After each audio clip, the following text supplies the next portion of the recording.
Olá, cursistas! Sejam muito bem-vindos. É um prazer estar aqui com vocês.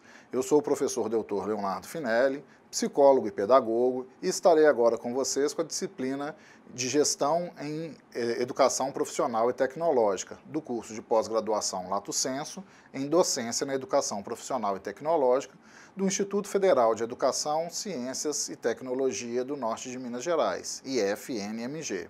E estou aqui para dar-lhes as boas-vindas e apresentar o curso. Então, eu começo nos situando. A Educação Profissional e Tecnológica, EPT, é uma modalidade educacional prevista na LDB com a finalidade de preparar para o exercício de profissões. Contribui, então, para que o cidadão possa se inserir e atuar no mercado de trabalho e na vida em sociedade. Para tanto, abrange cursos de qualificação na habilitação técnica e tecnológica, assim como na pós-graduação, organizados de forma a propiciar o aproveitamento contínuo e articulado dos estudos, de modo a contribuir para o progresso socioeconômico da nação. O nosso curso de pós-graduação em docência na EPT visa expandir a formação de bacharéis nos mais diversos campos de saber para atuação como docente nessa área profissional. Então, esse curso contempla a formação didática para a transmissão dos conhecimentos de cada um nas suas respectivas áreas de saber, considerando o sentido da capacitação de futuros educadores. Nessa disciplina, nós discutiremos um pouco da gestão na educação profissional e tecnológica, considerando então as dimensões política, pedagógica e administrativa do professor. Veremos que essa não difere muito da gestão docente em outros níveis, assim como outras modalidades de educação. Eu espero que nossa formação contemple a preparação para a atuação como docente de uma educação democrática, tornando-os profissionais capazes de pensar criticamente e de se posicionar diante dos mais diversos problemas sociais, e assim fazer a diferença quanto aos dilemas existenciais e de produção da região em que habitam e do mundo em que nós vivemos. Assim, a formação será centrada em vocês, estudantes, reconhecidos como sujeitos ativos de sua aprendizagem. Essa tarefa, então, de apresentar o curso e a disciplina, contempla um pouquinho também do nosso plano de ensino e cronograma, como um primeiro passo da nossa formação didática. Um elemento que, apesar de algumas vezes parecer um pouco repetitivo, tem a função de situar você, cursista, na sua formação e auxilia na organização do nosso trabalho escolar e do nosso espaço aqui no ambiente virtual de aprendizagem. Para acompanhar a nossa aula, eu solicito que vocês estejam munidos de papel e caneta para quando surgir alguma dúvida, vocês anotarem e depois postarem no nosso fórum Tira Dúvida. Ok? Então passemos à abertura de nosso curso. Então nós estamos na pós-graduação Lato Sensu de oferta própria, em docência na educação profissional e tecnológica, oferecido pelo SEAD do Instituto Federal desde 2018. Esse curso é coordenado pela professora doutora Priscila Caire Santana Afonso. Estamos na disciplina em Gestão em Educação Profissional e Tecnológica, ministrada por mim, professor doutor Leonardo Augusto Couto Finelli. Essa pós, ela entra na área de conhecimento da educação, na modalidade de educação à distância, como uma proposta de especialização Lato Sensu. A forma de oferta dela, então, trabalha com a metodologia de educação à distância e a previsão do curso é de 15 meses, com uma carga horária total de 480 horas, oferecidas 150 vagas, divididos para 3 turmas. Então, entrando um pouco na gestão da educação, o primeiro ponto que a gente precisa clarear para essa disciplina é que a gestão em EPT, como eu disse mais cedo, é um campo da gestão de educação. E assim ela contempla a gestão escolar, compreendendo que a educação profissional e tecnológica como uma parte, um segmento desse tipo de formação. Nesse sentido, a seleção dos textos que nós vamos utilizar derivam de cadernos de dados que não se voltam exclusivamente para a EPT, mas que também compreendem o processo de formação que atende à educação profissional e tecnológica. Então, relembre um pouco do conteúdo de história da EPT. Lá você verá muito dessa ideia central e considerará as especificidades da educação profissional e tecnológica, que aqui não diferem muito, como eu disse, do processo de gestão escolar em geral. Vale lembrar que, em especial na semana 3, um novo modelo, cujo texto que foi trabalhado na disciplina de História da Educação Profissional e Tecnológica, foi trabalhado o texto Um Novo Modelo em Educação Profissional e Tecnológica, que considera as especificidades da gestão em EPT nos institutos federais. Eu estou fazendo essa chamada por ter ministrado anteriormente essa disciplina de História e considerar que essa característica ela é bastante peculiar para o nosso curso, considerando a oferta do Instituto e a proposta da oferta do curso, pensando primordialmente na capacitação de funcionários e profissionais que já atuam com a EPT na nossa grande rede. Então, a essa disciplina e a essa informação, eu acrescento que a nossa formação perpassará a formação e a preparação para atuar somente nos institutos federais. Ela contempla, então, todos os níveis e possibilidades de educação profissional e tecnológica, seja ele público ou privado, na modalidade de ensino fundamental, que é mais raro, médio, que é mais típico, tecnológico, e, eventualmente, de pós-graduação, como nós estamos trabalhando. Então, um primeiro passo agora é começar a conceituar a educação escolar. Eu trago algumas definições.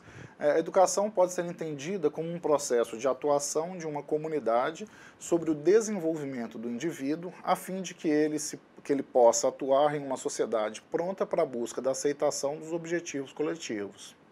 Nesse sentido, a educação entra como um processo de desenvolvimento da capacidade física, intelectual e moral da criança e do ser humano em geral, visando a sua melhor integração individual e social. Nesse sentido, a educação tem um caráter permanente. Não há seres educados e não educados. Estamos todos nos educando. E existem graus de educação, sendo que esses não são absolutos. Mesmo um indivíduo que não vai para a escola, para buscar um processo de aprendizado formal, também é um indivíduo que participa da sociedade e que, nesse sentido, foi educado para se tornar membro dessa sociedade. Quando você come com talheres, quando você usa a linguagem corrente de um determinado grupo cultural, quando você usa a moeda de uma dada nação, você o faz porque você aprendeu a utilizar esses elementos, você foi educado a utilizar esses elementos como parte do seu processo civilizatório. Então, nesse sentido, o processo educativo é contínuo, com uma base de uma constante busca pela melhoria da qualidade da formação tanto do docente quanto do discente.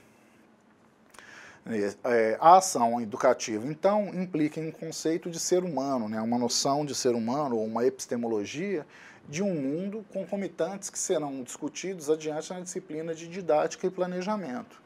É importante fazer essa ligação até para contextualizar as nossas disciplinas, lá atrás de gestão, lá atrás de história, agora de gestão e mais adiante de didática e planejamento, como uma perspectiva de um crescimento, ou de uma construção desse espaço, dessa formação do professor, do educador. Então, a educação engloba ainda os processos de ensinar e aprender, considerando o ajuste e a adaptação desse processo, que deve ser constante. E a gestão escolar? Por gestão escolar, a gente entende o ato de gerir, administrar, promover a organização, a mobilização e a articulação de todas as condições materiais e humanas necessárias para garantir o avanço dos processos socioeducacionais. Então, quando a gente pensa na gestão, a gente tem que pensar nessa lógica que é próxima da administração e ela deve contemplar não só a administração do pessoal, mas também de todos os materiais e recursos. É pensar numa perspectiva holística, numa perspectiva ampla, em que pessoas, no caso, docentes e profissionais que trabalham na educação, assim como os alunos, assim como os recursos materiais da escola, todos devem ser geridos, pensados e trabalhados de uma forma que haja uma harmonia no funcionamento de todos eles, para o melhor avanço da proposta educacional, que é oferecer o aprendizado, né, ou avançar com o processo de ensino-aprendizado dos alunos. Nesse sentido, voltando aqui para o slide, é o conjunto de todas as atividades de coordenação e de acompanhamento do trabalho, do cumprimento das atribuições de cada membro da equipe. A realização do trabalho em equipe, a manutenção do clima de trabalho e a avaliação de desempenho. Se aplica aos dirigentes escolares, mas é igualmente aplicável aos professores. Então, quando a gente pensa, né, em quem é o gestor no espaço escolar, a gente está falando de direção acadêmica, que é o principal gestor, né, ocupa esse principal lugar de gestão, mas a gente também pode pensar no espaço ocupado pelo professor na sala de aula, que vai ser o gestor do espaço micro daquele grupo de alunos com aquele conteúdo, aquela disciplina. Então, viabilizar a gestão democrática e participativa, a legislação educacional brasileira defende a ideia de uma autonomia administrativa, financeira e pedagógica das escolas.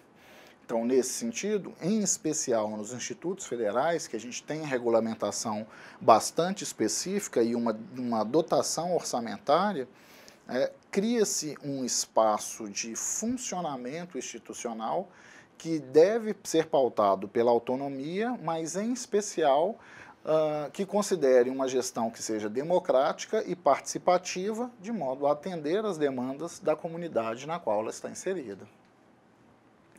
O conceito de gestão escolar foi criado para superar um possível enfoque limitado ao termo de administração escolar. Observem que são termos que, se você procurar no dicionário, você vai achar como sinônimo, gestão e administração, mas que no passado a gente falava dessa lógica de administração e hoje a gente muda, né, a gente migra, a gente evolui esse termo para gestão escolar no sentido de compreender que a gestão é um processo mais amplo. Então, ela associa-se à ideia de autonomia escolar, à ideia de participação da sociedade e da comunidade nessa gestão, à criação de escolas comunitárias, de cooperativas, de associações e ao fomento às associações de pais. Todos esses reconhecidos como elementos que devem participar desse processo de gestão e não meramente de administração, porque todos eles estão associados aos produtos e serviços que são oferecidos pela escola. Então, a gestão da escola constitui uma dimensão e um enfoque de atuação que objetiva promover a organização, a mobilização e a articulação de todas as condições materiais e humanas necessárias para garantir o avanço dos processos socioeducacionais dos estabelecimentos de ensino, orientadas para a promoção efetiva da aprendizagem dos alunos, de modo a torná-los capazes de enfrentar adequadamente os desafios da sociedade globalizada e da economia centrada no conhecimento.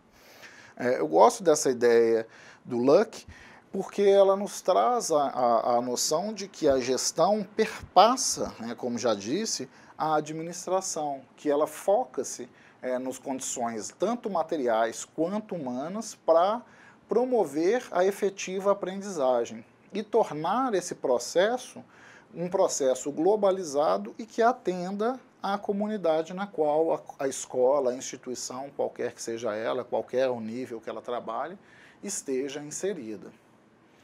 Então, a gente pode pensar, em termos de gestão escolar, em 3 níveis. A gente pode falar de gestão pedagógica, onde a gente vai gerir a área educativa no que se refere aos objetivos gerais e específicos para o ensino, que vai focar nos conteúdos curriculares e nas propostas pedagógicas, que lida ali com a elaboração e organização, né, do regimento escolar e do PPP, né, o Projeto Político Pedagógico da instituição.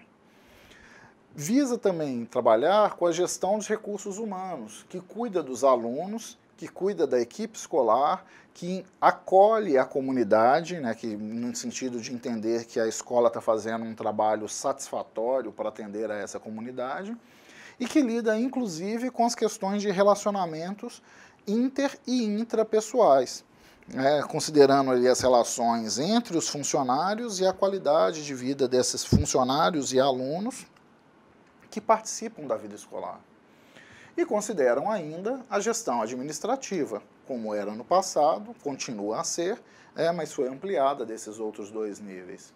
Então, a gestão administrativa cuida da parte física, né, o prédio, o equipamento, os materiais da escola, assim como da parte institucional, né, em termos de aferir a legislação escolar, reconhecer direitos e deveres, verificar as atividades de secretaria, etc. Quem são esses profissionais, então, da educação? De quem que a gente está falando nesse processo de gestão? Conforme os complementos da LDB, especificamente a Lei 12.014 de 2009, são reconhecidos como profissionais de educação. Primeiro, os professores habilitados em nível médio ou superior para docência na educação e, consequentemente, para a docência na educação profissional e tecnológica. 2, trabalhadores em educação portadores de diploma de pedagogia, que normalmente vão ser a equipe que vai trabalhar ali nos cargos de auxiliares de gestão, né, a supervisão, o inspetor escolar, orientador, etc.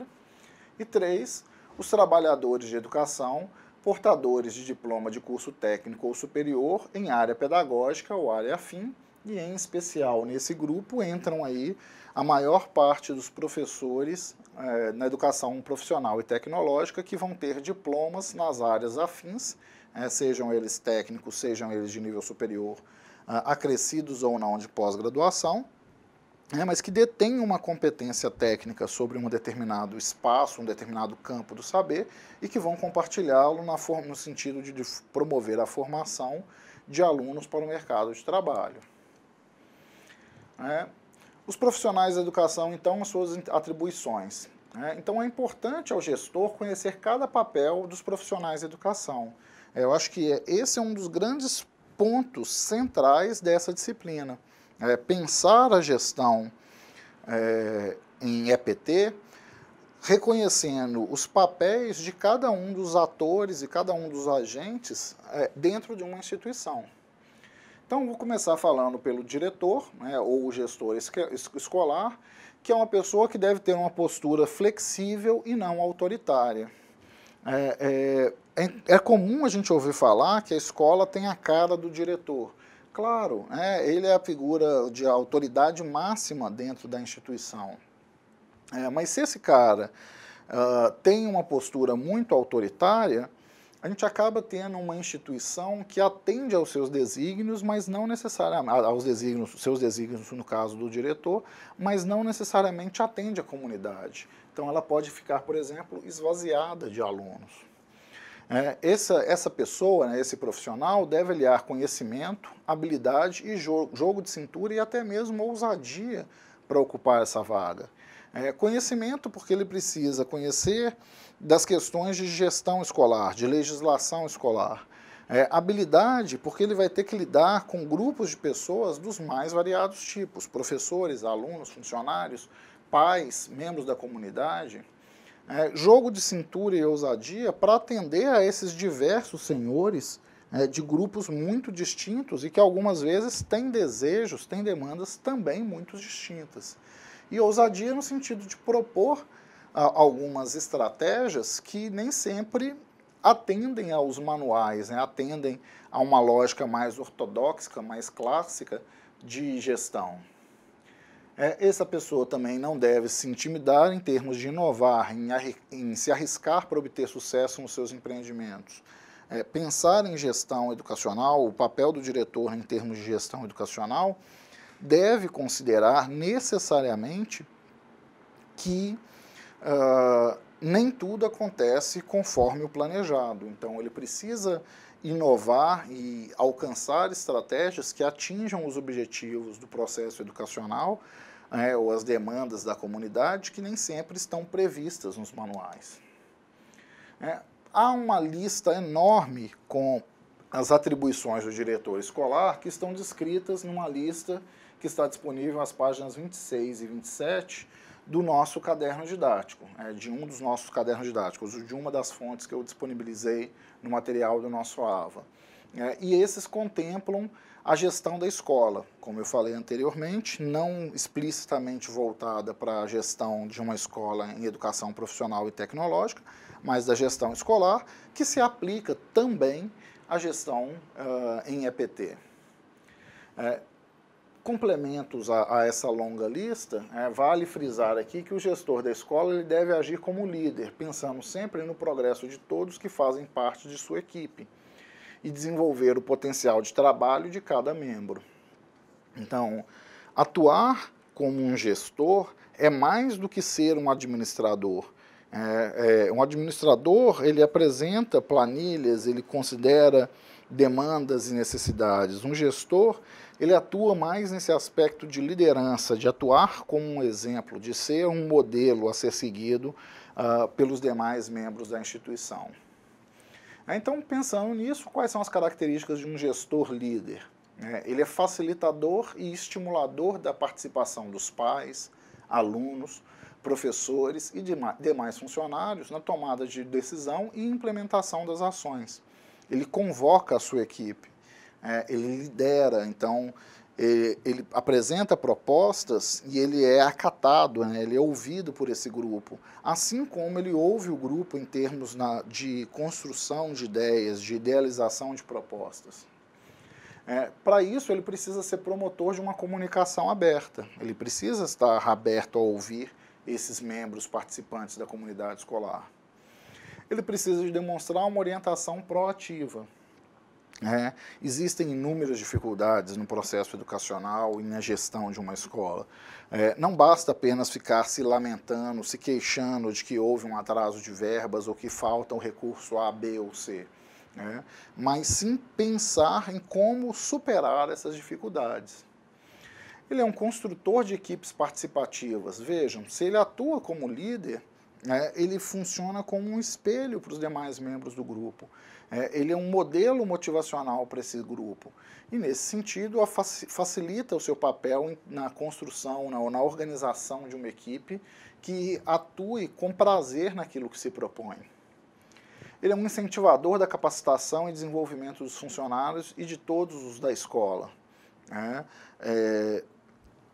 É comum a gente ver algumas vezes, principalmente em instituições públicas, e o Instituto Federal como uma delas, um certo acomodamento do quadro de colaboradores. Passei num concurso, entrei na instituição e eu me acomodo na minha função, na minha tarefa. Isso é ruim, isso é limitado, tanto para o profissional quanto para a instituição. Eu entendo, é compreensível esse desejo de tirar uma folga, de dar uma descansada logo após a aprovação num concurso, mas a gente deve pensar que, enquanto seres humanos, nós estamos num processo de amadurecimento, de formação que é constante. Então, incentivar esse desenvolvimento pessoal, seja ele próprio, individual, de cada um dos membros, seja ele dentro de uma perspectiva coletiva, é importante para que a escola tenha um ar arejado, para que receba, se pense em novas estratégias. Ele é criador de um clima de confiança e receptividade. Então, se ele não é aquele líder autoritário que nós discutimos anteriormente, e se ele atua realmente nessa perspectiva de um líder, ele lidera pelo exemplo, ele cria confiança, ele cria receptividade, então as pessoas se sentem tranquilos para trazer propostas, para apresentar alternativas, mesmo quando esbarram em dificuldade, até para se sentirem autônomas no processo, em termos de construir alternativas que sejam viáveis e já apresentar o problema com uma possível solução para ser acolhida pelo gestor. Ele é mobilizador de energia, dinamismo e entusiasmo. É o cara que está ali à frente da equipe, puxando essa equipe. Ele não está em cima de um palanque dando ordens, mas ele é parte da equipe, delegando funções e puxando essa equipe ao seu desenvolvimento. Sua atuação deve contemplar perfil para atuação tanto na área administrativa, como eu disse anteriormente, conhecendo normas, finanças, decisões, avaliação, planejamento, leis, como nas áreas de relacionamento interpessoal. Conhecer um pouco de inteligência emocional, de comunicação, de como desenvolver equipe, de como mediar conflitos, etc., porque são situações reais que ele vai ter que vivenciar na gestão escolar. Ele deve ter consciência de que sua equipe, para além de alunos, professores e demais funcionários, contempla também pais de alunos e toda a comunidade de forma geral que devem ser mobilizada para ampliar esse processo educacional, né? Por mais que a gente pense ali só naquele espaço escolar, pais e comunidade são responsáveis. Eles vão tirar seus filhos da escola se eles não estiverem satisfeitos, se não for funcional aquele propósito.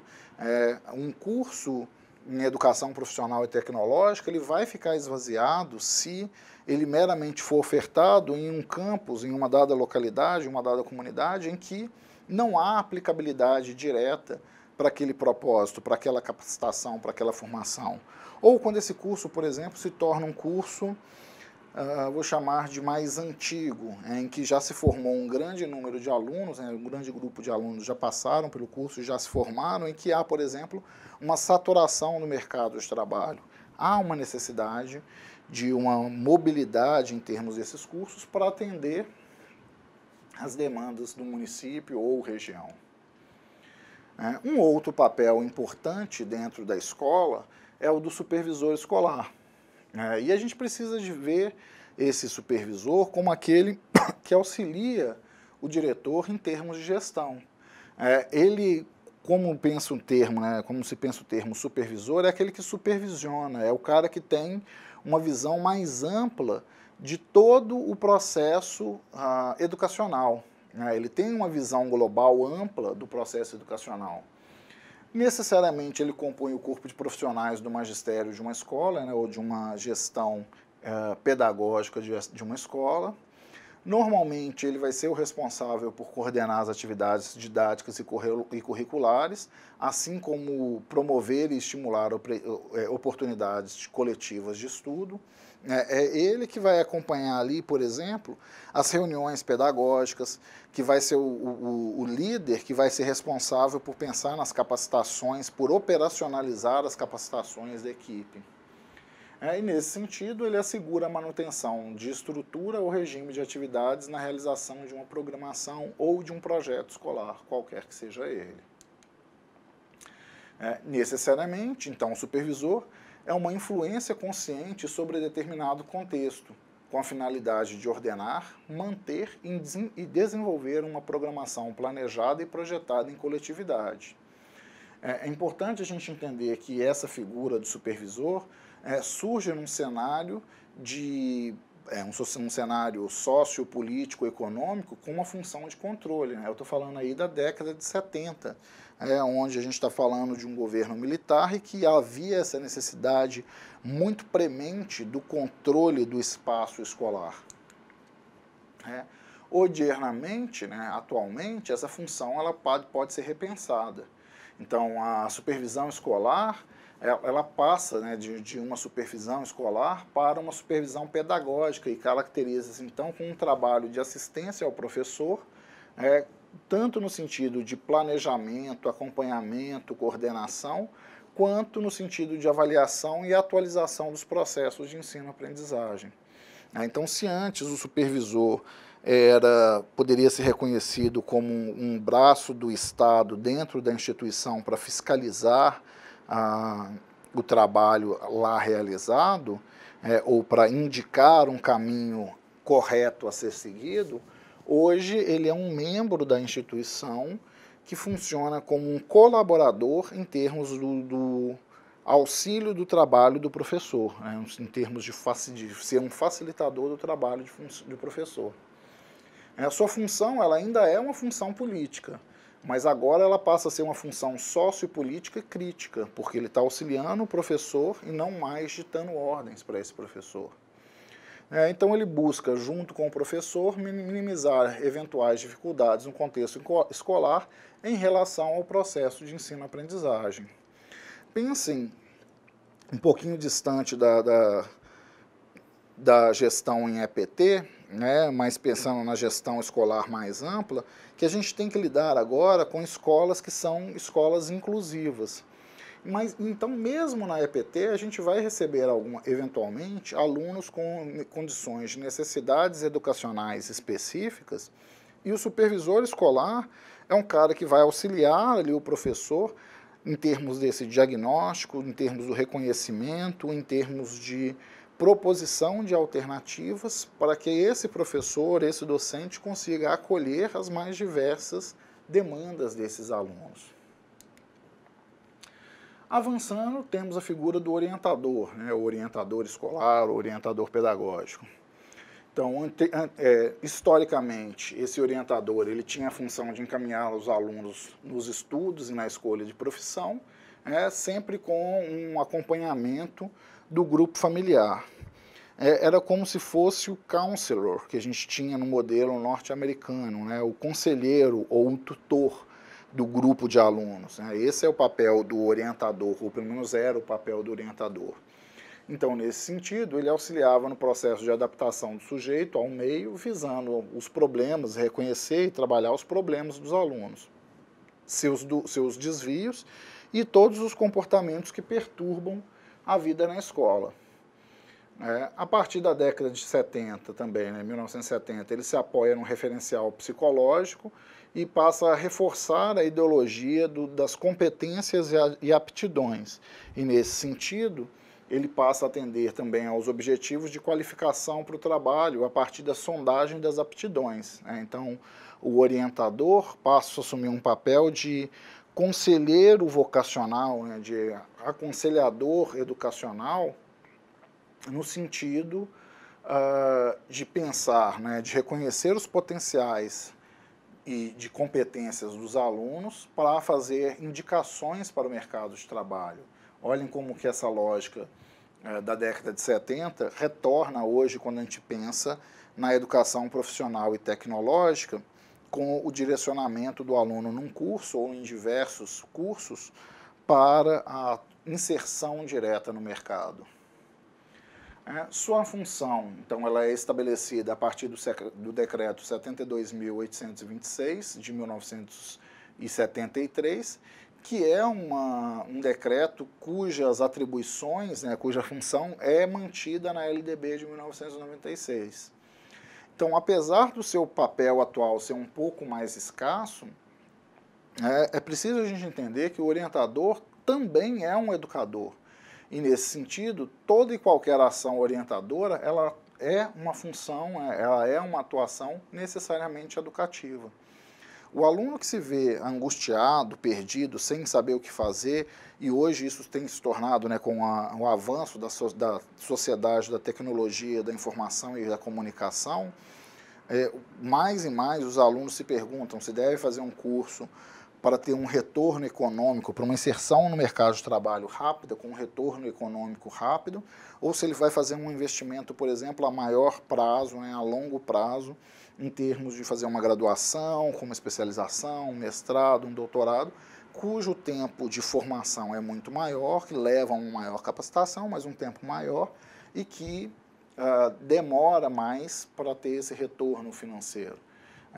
Esse papel do orientador deve auxiliar o aluno a lidar com essa angústia e a pensar em vantagens e desvantagens de cada um dos caminhos dessas escolhas.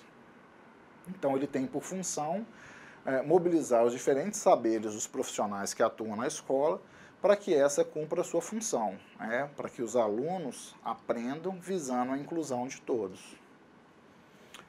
Temos ainda o inspetor de ensino ou inspetor escolar, também é um cargo histórico de controle que também tem a função reestruturada na LDB de 96, não é mais atual.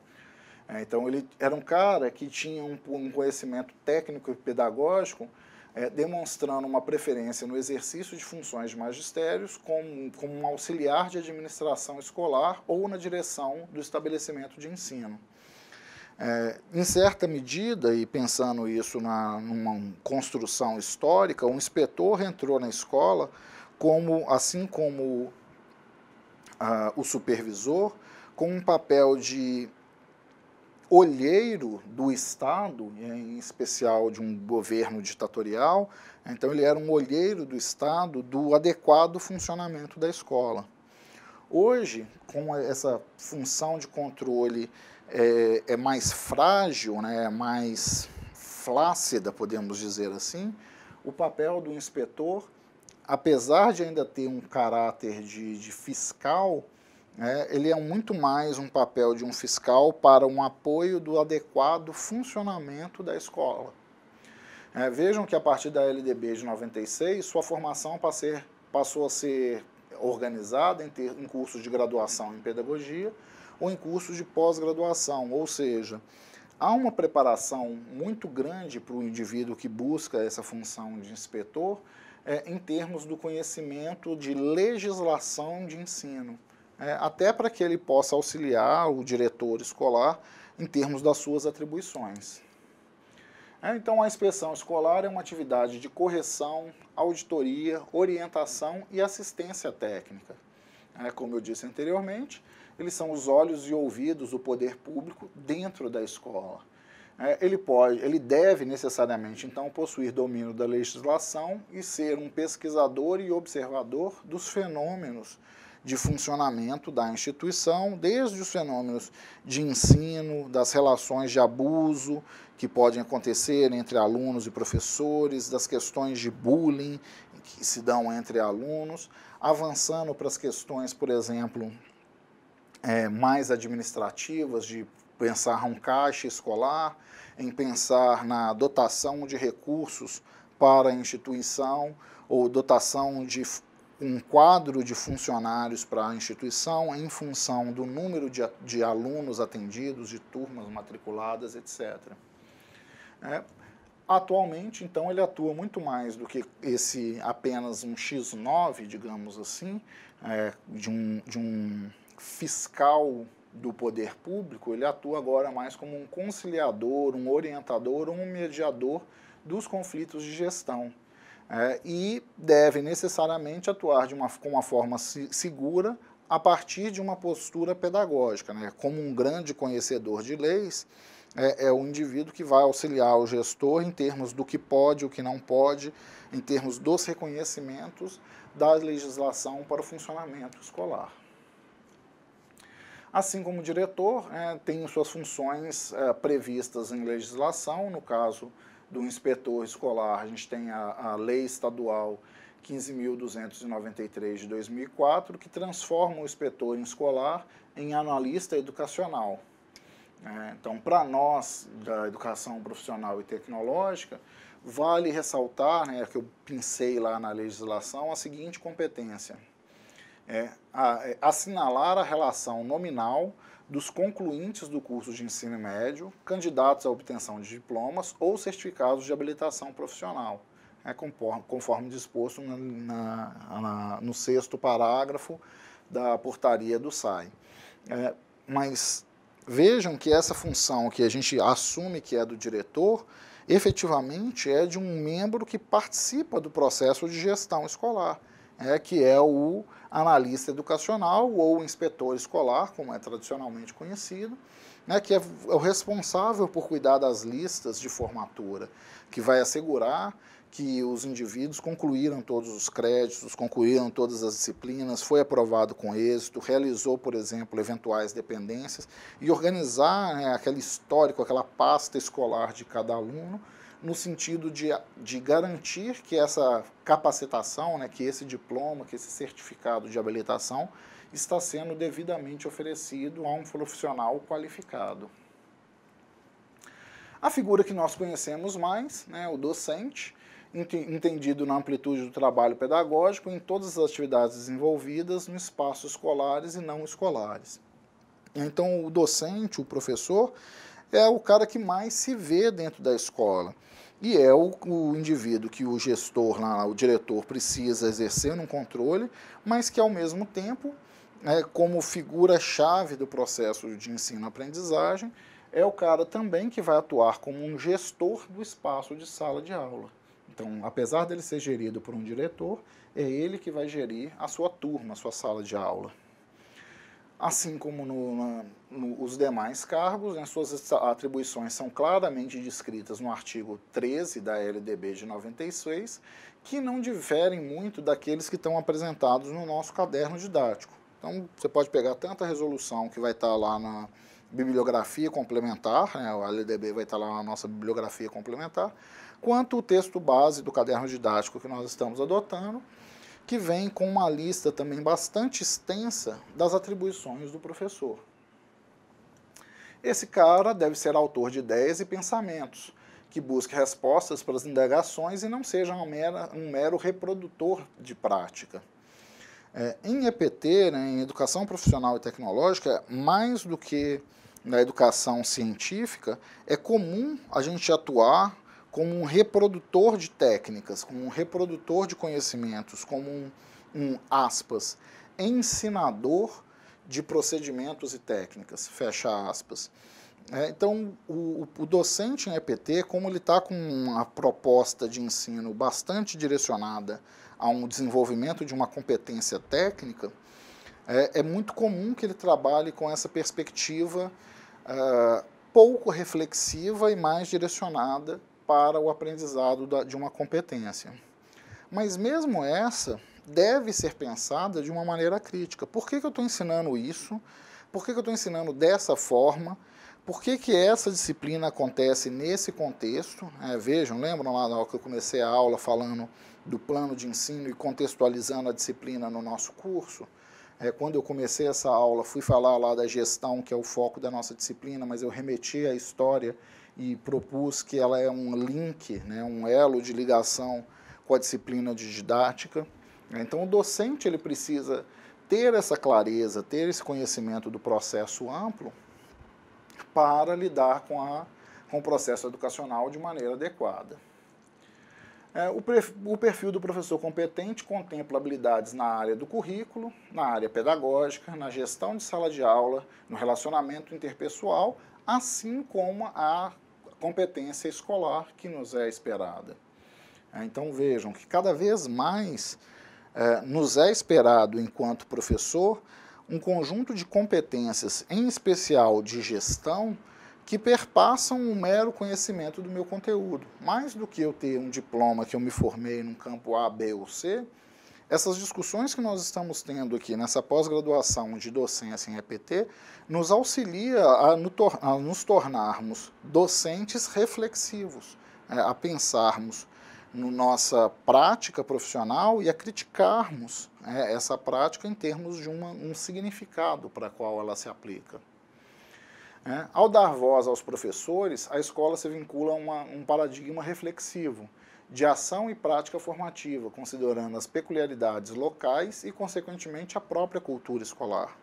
É muito comum que os docentes que têm que participar de uma escola residam próximo dela. E, por residir próximo dela, eles são membros que participam ativamente dessa comunidade escolar, assim como seus alunos.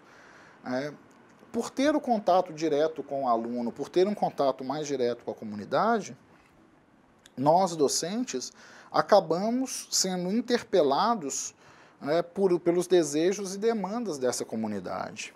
Então, uma gestão participativa, uma gestão democrática que escuta essa fala, essa voz do professor, não está falando só da escuta do professor, mas de uma escuta, de uma demanda que foi canalizada pelo professor, mas que deriva, por exemplo, da comunidade no qual ele se insere. Temos ainda os funcionários, que são responsáveis pelos conjuntos de funções destinadas a oferecer suporte operacional às atividades fim da escola, que é o processo de ensino-aprendizagem. Além disso, eles estão incluídos no grupo que trabalha com as atribuições relacionadas à administração de pessoal, vida escolar, material, patrimônio e outras atividades complementares. Então, na hora que eu falo dos funcionários, eu estou falando lá desde o faxineiro, ou faxineira que assegura que a sala está limpa, passando pelo aquele indivíduo que é o faz-tudo, que é o que vai oferecer, por exemplo, cuidado em pequenos reparos, que vai apertar um parafuso de uma maçaneta de porta, que vai dar um reparo numa mesa ou uma cadeira que deu um defeito, que vai consertar uma janela, ou que vai assegurar ali a limpeza, por exemplo, do ar-condicionado. Avançando, por exemplo, na gestão de escola de níveis de alunos com idades menores, pensando, por exemplo, nas cantineiras, ou pensando ali na auxiliar que se preocupa em preparar um café e oferecer minimamente um café na sala dos professores, avançando inclusive para a secretaria, auxiliares de secretaria, que são responsáveis pelo arquivamento, manutenção de todos os materiais da vida escolar da instituição.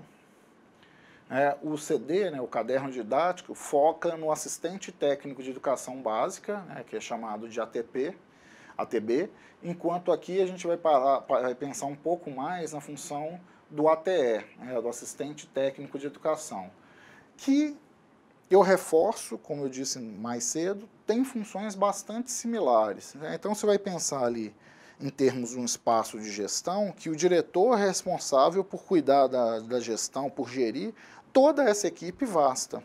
É ele, por exemplo, que vai atribuir, ou que vai ser o responsável por gerir a documentação de descrições de cargos.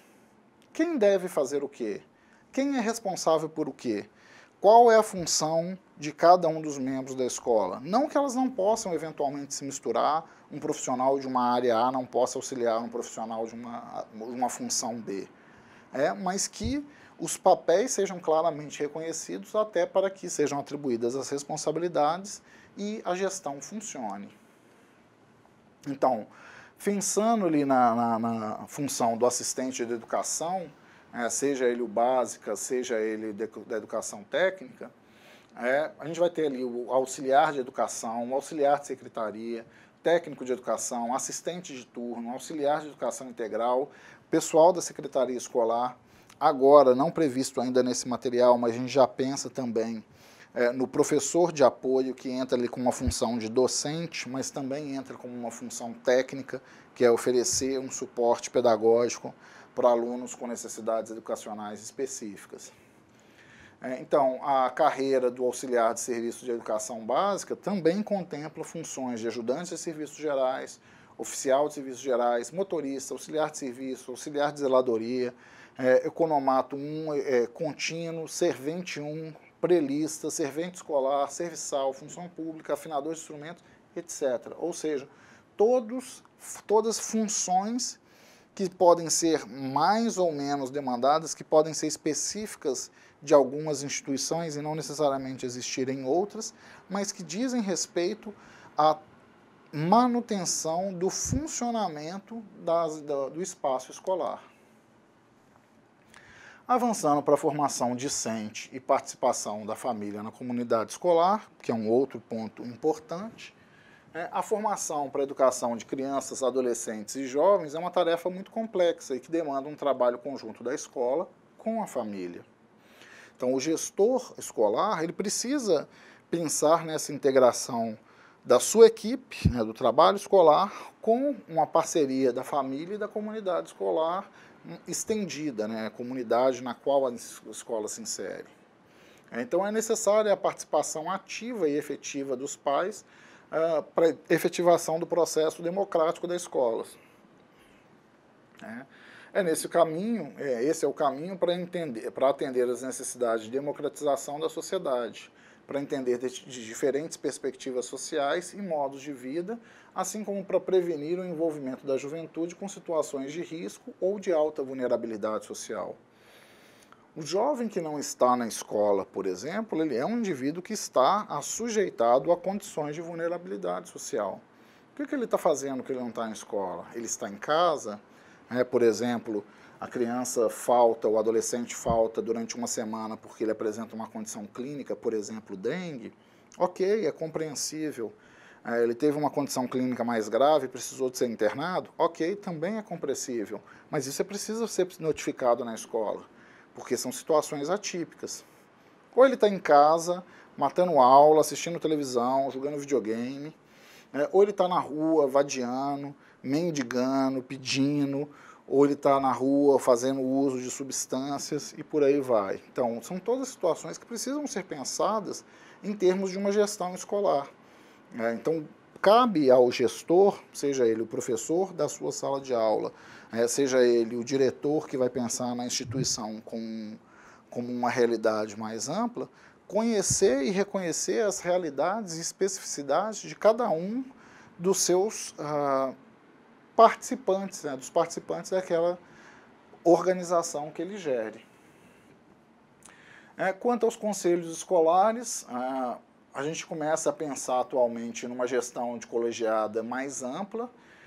O Conselho Escolar, ele é um órgão deliberativo da escola, ele deve existir na escola, e é ele que toma decisões importantes para o funcionamento da escola.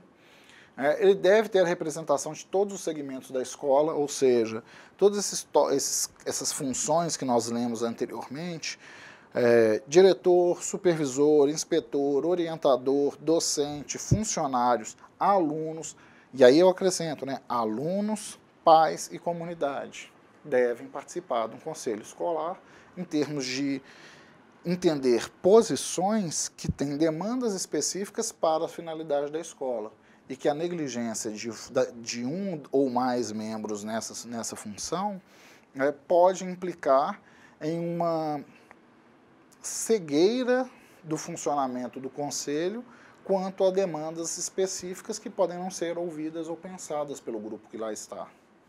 Então, a participação da comunidade influi na democratização da gestão e na melhoria da qualidade do ensino, meramente porque eles entendem o que está funcionando e o que não está funcionando. Mesmo que não dominem os processos e conhecimentos pedagógicos ou legislação, eles conseguem entender, não, tá bom, esse aluno está aprendendo, ele está sendo devidamente formado, ele vai se empregar com as competências necessárias ou não.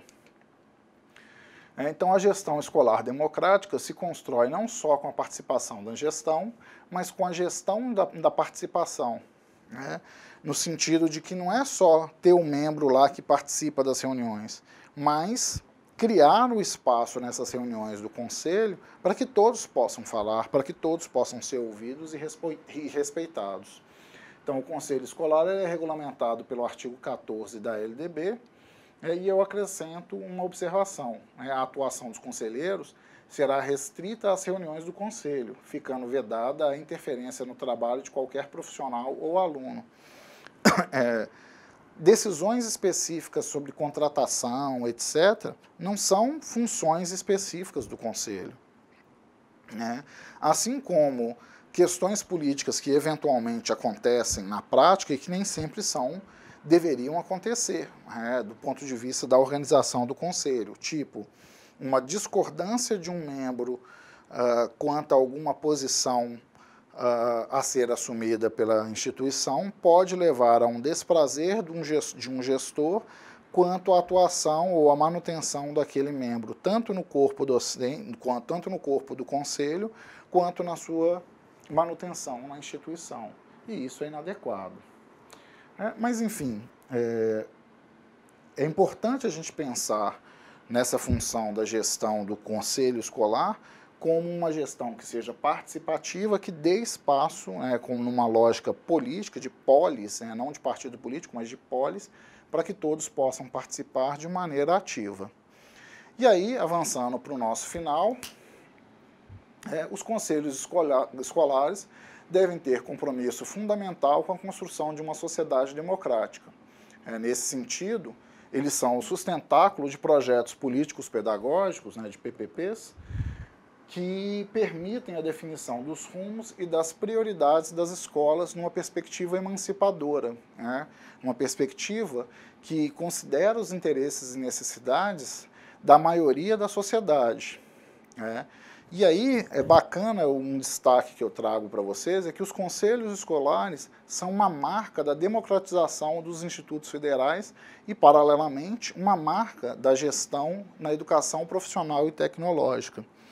Se no passado, quando estávamos em níveis iniciais da nossa formação, não era comum a gente pensar no espaço do conselho escolar, pensar na educação profissional e tecnológica, em especial nos institutos federais, é pensar num elemento que é fulcral, é fundamental para essa gestão.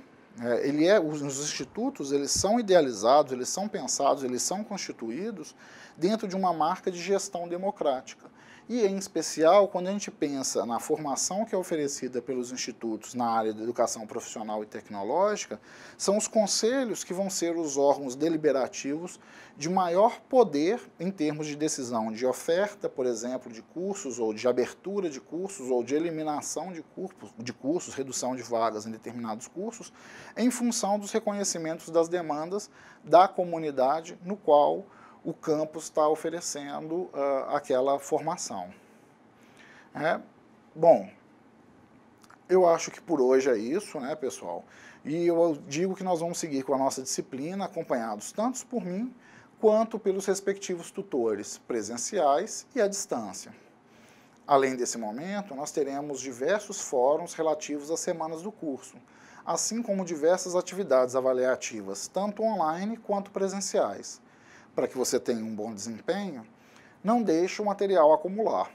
Acompanhe o calendário e realize as atividades em dia. Ainda pensando num bom resultado, será necessária a dedicação de vocês, tanto nos estudos quanto no acompanhamento das atividades do ambiente virtual de aprendizagem, o nosso AVA. E também é muito importante que vocês leiam material didático complementar, no sentido de acrescer informações para complementar o nosso caderno didático e a nossa formação. Com isso, eu encerro a apresentação do nosso curso e encerro a nossa aula de hoje. Eu espero que vocês tenham gostado e absorvido parte do conhecimento aqui disponibilizado. Lembre-se de acessar a sala virtual e participar dos fóruns, assim como de postar as suas dúvidas. E não se esqueçam dos estudos com o material do caderno didático. Por enquanto é isso. Um bom início e um bom trabalho.